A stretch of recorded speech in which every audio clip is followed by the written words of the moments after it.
talk about death? Sure. In the All-Knowing Diary, you talk about death as being a state, I guess, that we go through when we're not being connected. Can I take that a little bit further? Because there were those to say, but hey, what about the innocent? What about children? What about babies? Can you elaborate a little bit further on that?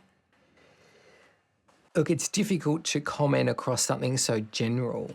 There are many reasons why infants and children die. And some of those are out of our control and some of those are in our control. I know we had an experience when my wife was first pregnant and she had a miscarriage. And we looked at why that was, and we're able to connect to the soul of the child. And that's how my wife's book was written, Natural Pain-Free Birth. It's how you have a natural pain-free birth. You talk to the soul of your child. And she had a miscarriage, so we went back to his soul, his higher self, and said, look, what happened? And he made it very clear to us that there were certain lifestyle choices or boundaries we didn't have in our life. And he made it very clear and said, look, I'm not coming through. I'm not going to be born into this family while you're allowing other people to infiltrate or affect this family dynamic. And that was a very harsh lesson for us because the souls coming in have a very, very specific purpose, a very specific outcome, and they need variables to be in place to bring that to fruition. And if mum and dad or there's a certain dynamic not playing out, then often they'll abort, so to speak. They'll abort themselves. It's like, hey, well, now you've learned a lesson. Now you can do it better next time. And that was big. So we had to clean up a lot in our life for him to come in again. Unfortunately, he came back and we have a beautiful son now. And he's an amazing boy, but that was a big lesson for us. So there are times where the soul will come in and as a preparation for mum and dad, if there's a little bit resistance in the family and they haven't cleared that, the soul will go, here I am, I'll warm you up and then I'll come back.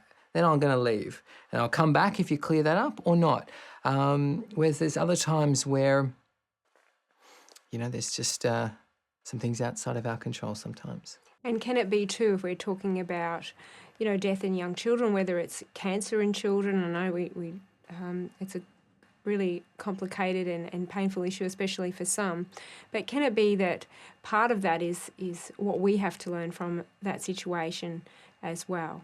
Well, what I really want to comment on that, because I know many people have that question, is it can be cured. I mean, children are so sensitive to their world around them, and likewise, we can still tap in and find out what's at that root cause. And because they're so sensitive, they can heal it much faster than an adult. They don't have all the blockages and all the baggage and all the resistances that an adult has.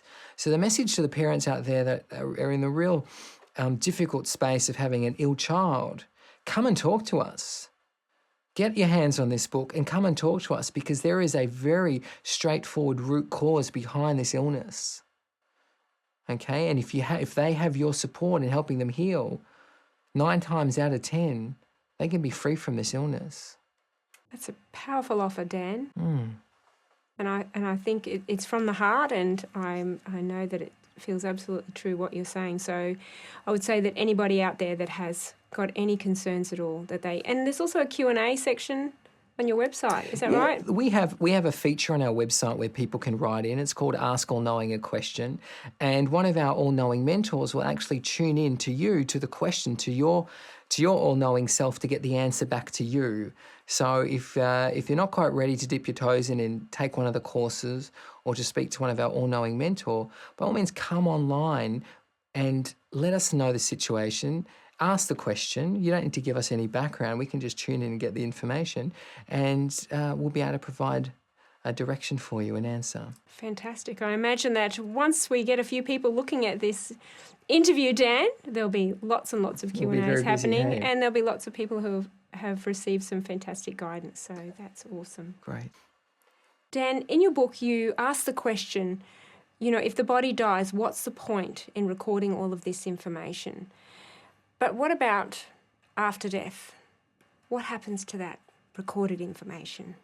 There's one thing we get to keep on our journey of life. Despite acquiring money or physical possessions or relationships, there's one thing we get to keep, and that's our evolution. And you can call that information, you can call that intelligence, or you can call it wisdom.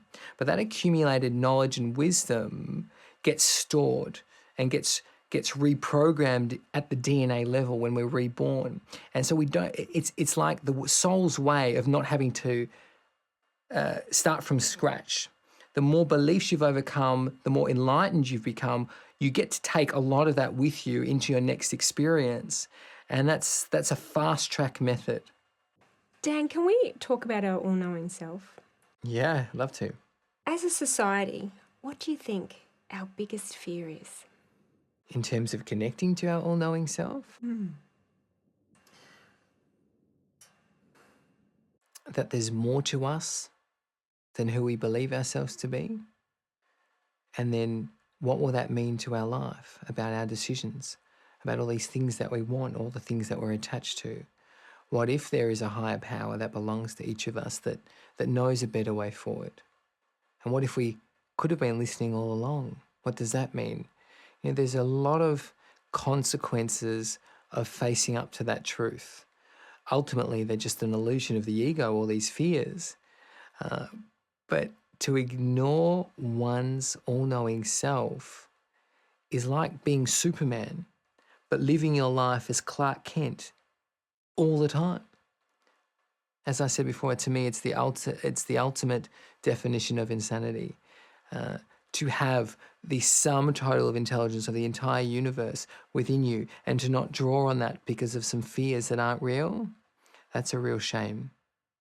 And so what would be our first step?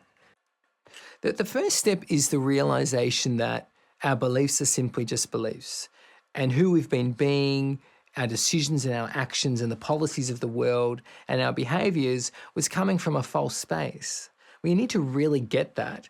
And knowing that allows us to make that next step to going, well, okay, if that's who we're not, then who are we really? And it makes it easier to allow in who we are really. But of course, you know, the whole book, the intention behind the book is to teach people how to connect to that part of themselves. So yeah, getting a copy of the book would be also a great first step. So going back to that question then, can we heal it collectively, that fear? The more people that embrace their higher all-knowing self, the easier it is for the bulk population to let that in. We need to reach a so-called tipping point of consciousness, and then the fears and the resistances become much, much lighter. So the best advice for everyone who wants to shift that is get connected within yourself first to your higher all-knowing self. That's the absolute priority. And then once you're connected, then support others in becoming connected as well. We have to do away with this opinion-based society where we're telling everyone how they should live and what's best and what's in their best interest and what makes them healthy. People need to come back to their all-knowing self and gain that wisdom and advice from within themselves. And the faster we all get connected, the more we lead by example, the more others will follow. Really, the focus needs to be on yourself. Get connected yourself. Don't worry what other people are doing. Start nurturing that connection within yourself. Others will follow. So you're talking about your true self, really. And so in terms of true self and terminology, you could say higher self, true self, Holy Spirit. Does it really matter what we use? No, not essentially. It just depends what associations you have with those words. When you start putting a lot of religious associations to these words, or even extreme spiritual terms, associations with these words, you kind of lose the point. What we're dealing with here is a pure all-knowing intelligence that permeates the entire universe, and that's within all of us. It wouldn't be in your highest good to bring other associations with that. Rather, what's in everyone's highest good is to get connected to that and then discover by asking their higher self, what are you? What do you entail? What do you really mean? So let's do away with other people's perspectives, other people's truths, and let's actually get connected to our own truth. Daniel, there's a significant body of evidence, especially in quantum physics, that suggests that our bodies are made of pure energy and therefore aren't real. So if our bodies aren't real, well, they kind of seem real, don't they? They feel real. They do. All you got to do is stub your toe and you know how real your body feels. Can you comment on that? Reality is really in the eye of the beholder. And it means so many different things to so many different people. The body, for all intents and purposes, is real. What we are at the subatomic level is far greater than just what we see. So the main point for everyone to understand is the body is real enough, but there's so much more to us than just the body. And that's the ultimate point people need to get is, if this isn't all I am, then who am I? And that's really where the All-Knowing Diary starts to take you. So going from your, say, my Julie self to what I understand to be my Julie self, to putting that aside and saying, well, who am I really? And that's getting connected to the all-knowing and who I am. That's what you're saying. Yeah, who is underneath, or what is underneath this Julie person that's powering this life of in this physical body? What is behind that? And what will that mean to my life if I embrace it and start drawing on it for my decision making? And I guess really listening. And you were talking about, awareness, but actually listening to your guidance, listening to your intuition, your all-knowing experience to enhance your life. Well, it's absolutely pointless to not listen and to not to act. It's like getting a gym membership and never going to the gym. Oh, I've done that about 3 or 4 times, Dan. Yeah, it's pretty common. It's all in the listening, and it's all in the acting on what's being told to you and what guidance. A lot of people kind of fear that, well, I don't want to start embracing guidance from some entity or some intelligence that's giving my power away, isn't it? And once again, that's the ego's way of setting you off course. Ultimately, by getting connected to your higher self, who is you, yes, you're reclaiming your power. You gave away your power the minute you ignored or denied yourself that you even have a higher self. So when we put aside the ego, when we set that aside, then we can truly experience what power actually is. Yeah. Absolutely. Perfect. Thanks, Dan. You're welcome. Daniel, it seems to me that you're encouraging readers to ask lots of questions. I mean, there's certainly lots of questions that'll come up from reading the book. Why can't we just use yours? Look, everything at UI Group, everything that we teach and everything that we speak about in the book is, we're just the tour guide. I'm just the tour guide in this book. It's by no means about me. This is about you. It's about every reader out there. It's about you discovering your own truth. We all live in very, very separate and distinct realities that are dictated by our very separate and distinct belief systems. So what's true and possible for me is not necessarily true and possible for you, and vice versa. And just purely coming back to, who we see ourselves to be. So every time we teach people, everything we do is about empowering them to connect to their own higher self, to all knowing themselves and bringing the answers through for themselves. That's our role here, is to have everyone become self-sufficient, all-knowing beings. Daniel, human beings have this amazing ability to build concrete walls around themselves and thus shutting off, our higher self, and so that we find it difficult to connect. Yeah. Do you have something that would enable us to quickly see how we do that, to free us up, to find another way around that? It all starts with the intention to connect to your higher self. And we've put down in the secret pages in the book a really fast and gentle methodology to reconnect.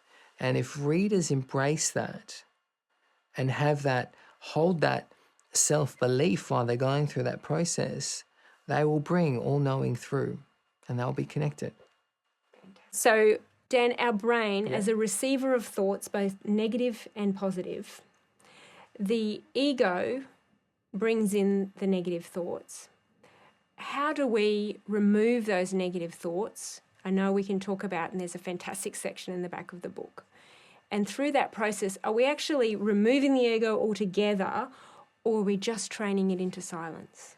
There is a really fast methodology to shifting negative thoughts, and we've included that in the secret pages of the book. So I'm not going to discuss it now. I don't want to reveal too much, but there is a very fast way that you can do that, and there's a very fast way to create instant stillness in your mind so that you can connect at a deeper level. One of my favourite parts of the book is start having big thoughts, and then you'll start having these big experiences. I mean, that is just a fabulous piece of advice. Can you elaborate? Yeah, absolutely, absolutely. And once again, I don't want to give too much away because there's so much in the book for people to enjoy. But what I will say is that the universe reflects our inner universe. What's happening on the outside is a reflection of what's happening on the inside. And the more we see ourselves, the bigger we see ourselves, the bigger the universe matches that in our experience of life. And when we see ourselves as small, we get small experiences. When we see ourselves as big, we have big, fulfilling experiences. And this ultimately comes back to what are the most powerful dominant thoughts, and they're at the subconscious level. So once again, we need to weed out those small-minded limiting beliefs, those limiting thoughts about who we are and who we see ourselves, and not only that, but what we see our reality to entail. When we can weed those out and start reprogramming ourselves to see what is real and what is possible, then immediately, and I mean literally immediately, the physical universe starts reflecting that back. So we start really having an internal shift, which reflects in our outer world. That's right. If you want to have a shift in your outer universe, you need to make shifts in your inner universe. Okay, so the light bulb gets changed from within. Absolutely. Perfect. Thank you so much for your time today, Dan. You're welcome, Joy. Thanks for having me.